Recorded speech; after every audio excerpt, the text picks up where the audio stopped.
ఆ, ఇంతకీ ఏం నిర్ణయించుకున్నావు? మళ్ళీ ఉద్యోగానికి వెళ్తావా లేక?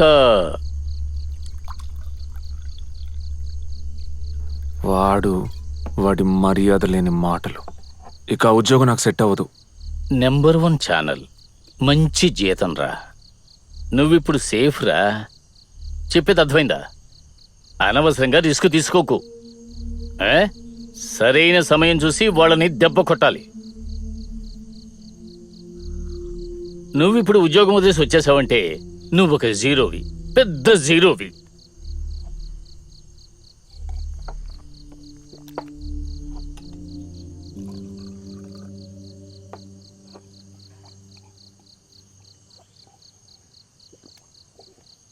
అమ్మా కొంచెం ఛానల్ పెట్టు.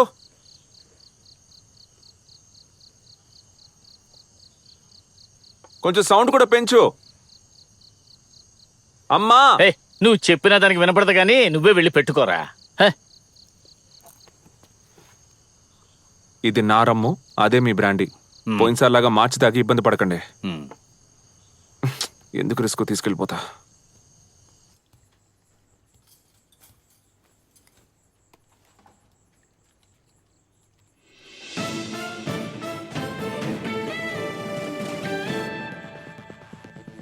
నమస్కారం, మిమ్మల్ని న్యూస్ ట్రాక్ కి ఆహ్వానిస్తున్నాను. దిల్సుఖ్ నగర్ లో హంతకులు తిరుగుతున్నారు. ప్రజల్ని భయపట్టేటట్టు హత్యలు జరుగుతూ ఉంటాయా దిల్సుఖ్ నగర్ లో? కన్నీరు, రక్తపు వచ్చే చోటుగా మారుతుందా ఈ దిల్సుఖ్ నగరు? పట్టపగలు 61 నరకపడి చంపబడిన ఈ సుజిత్, అసలు ఎందుకని ఈ సుజిత్ ని హత్య చేశారు?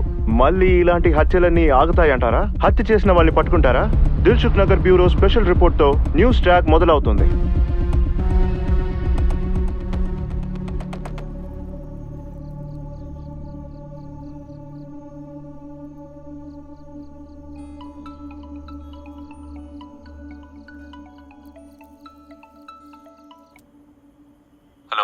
ఎక్కడున్నావురా? 2 రోజుల నుంచి ట్రై చేస్తున్నాను. ఇంట్లో ఉన్నాను రా, ఫోన్ ఆఫ్ అయిపోయింది. విషయం తెలిసిందా లేదా? నువ్వు లీవ్ ఎప్పుడు తీసుకుంటావని వాళ్ళు వెయిట్ చేశారు. రాత్రి మనిషిని మార్చేశారా. ప్రదీప్ ఎక్కడున్నాడు? నీ డిజిగ్నేషనే వాడికి కూడా. కానీ జీతంలో తేడా ఉంది, నీకంటే ఎక్కువ. ఇంకో విషయం, బాబు ఫోన్ చేశారా, ఆయన నిన్ను కలవాలంట. ఏదో అర్జెంట్ అంట. సరేరా, మాట్లాడుకుందాం.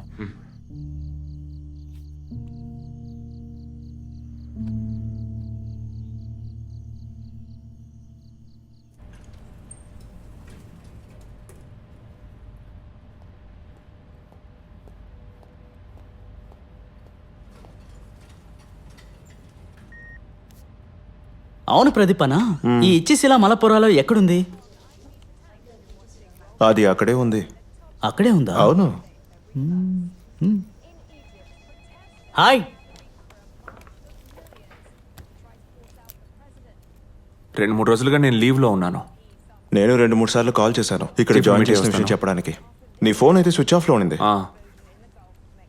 నేనా ఛానల్ ని వదిలేవాడిని కాదు, కానీ చివరి వరకు శాలరీ ఇవ్వకుండానే మోసం చేశారు. అప్పుడే ఇక్కడ నుంచి నాకు కాల్ వచ్చింది. నేను వెళ్ళి చీఫ్ ని మీట్ అయ్యి వస్తాను.